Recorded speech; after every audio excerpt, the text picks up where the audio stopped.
이 땅의 어린이를 예수님께로. 할렐루야, 반갑습니다.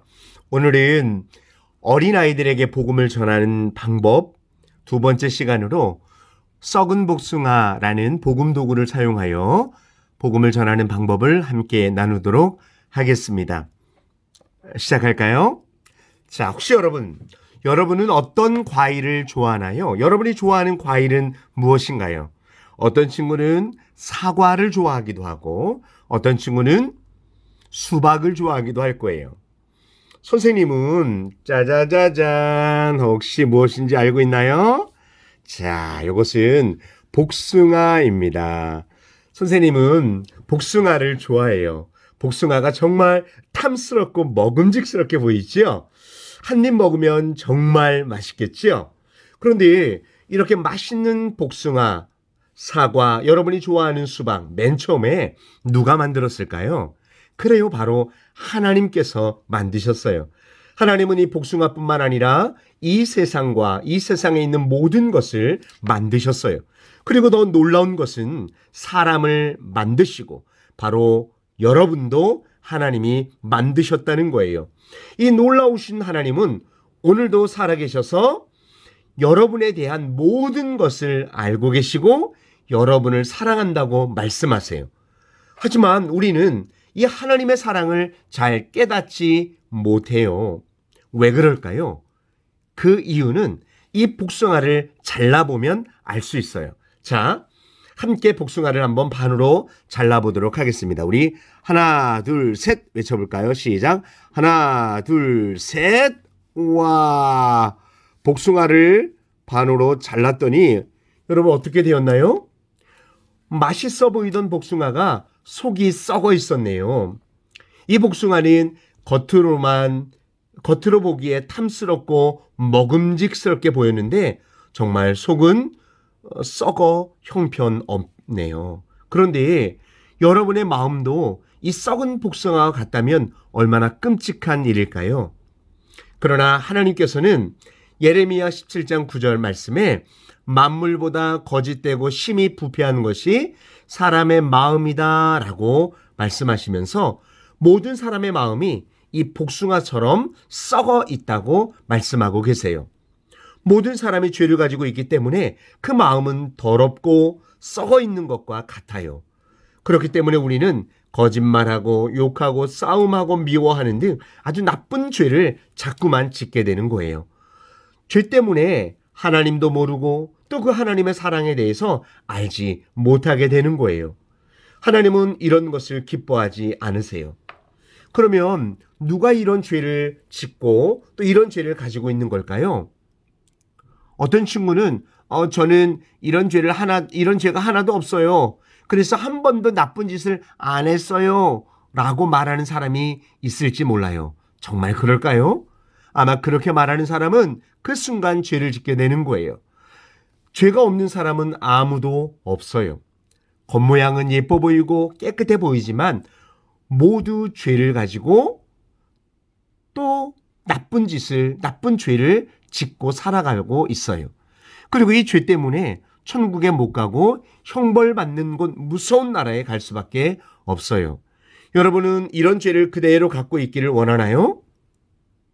아니에요. 결코 그렇지 않을 거예요. 그럼 이 더러운 죄를 없앨 수 있는 방법이 있을까요? 우리의 힘으로는 절대로 안 돼요. 비누로도 물로도 결코 씻어낼 수 없어요. 그것은 오직 하나님만이 하실 수 있어요. 하나님은 여러분을 사랑하셔서 여러분의 죄를 깨끗하게 하시기 위한 아주 놀라운 방법을 주셨어요. 그 방법은 짜잔! 그 방법은 바로 예수님이세요.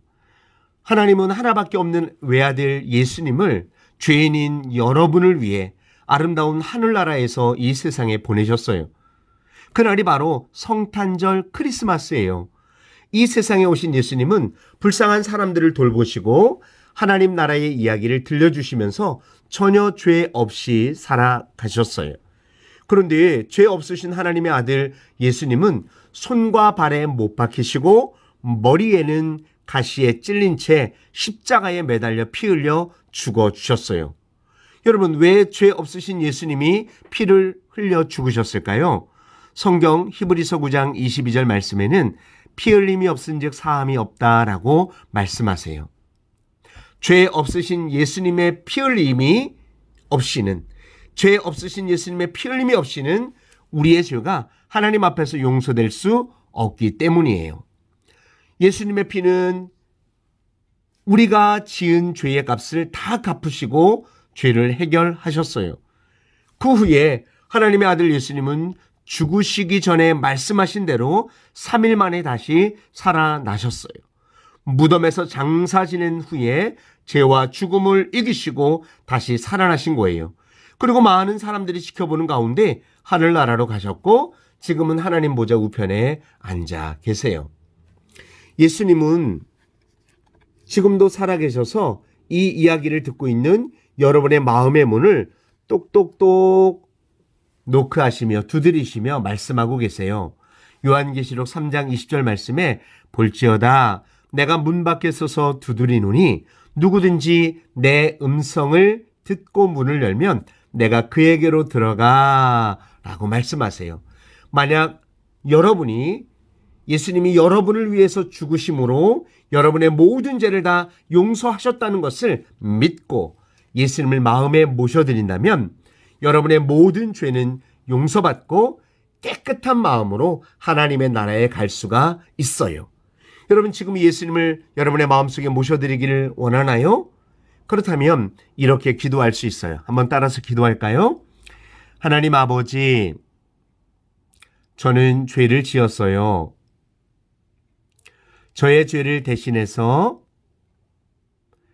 예수님께서 죽으시고 다시 사신 것을 믿어요. 예수님, 지금 제 마음에 들어오세요. 예수님의 이름으로 기도합니다. 아멘. 여러분이 이렇게 진심으로 기도했다면 여러분은 하나님의 자녀가 된 거예요. 하나님의 자녀가 된 여러분에게 히브리서 13장 5절 말씀은 이렇게 말씀하세요. 내가 과연 너희를 버리지도 않고 너희를 떠나지도 않겠다. 한번 마음속에 모셔드린 예수님은 여러분을 절대로 버리거나 떠나지 않으세요. 여러분이 예수님에 대해서 더 많이 알기를 원하고 하나님의 자녀로 자라나기 위해서 여러분은 가까운 교회에 나갈 수 있어요. 여러분 동네에 가까운 교회로 출석하여 하나님에 대해서 더 많이 알아가며 하나님의 자녀로 자라날 수 있기를 축복합니다. 할렐루야. 아멘. 제가 지금 여러분에게 말씀드린 이 복음 시각은 썩은 복숭아입니다. 이 네 가지 장면을 통해서 복음을 전할 수 있는 이 복음 도구는 하나에 1,000원씩입니다. 그리고 안을 펼쳐보면 안에 그대로 읽으면서 전할 수 있도록 이렇게 내용이 기록되어 있습니다. 그대로 사용하시면 되겠습니다. 혹시 이렇게 이 복음 시각을 원하시는 분은 여러분 주변에 여러분 지역의 어린이 전도협회 아니면 홈페이지 www.cefkorea.org 검색어로 한국 어린이 전도협회를 치시면 언제든지 구입하실 수 있습니다. 감사합니다.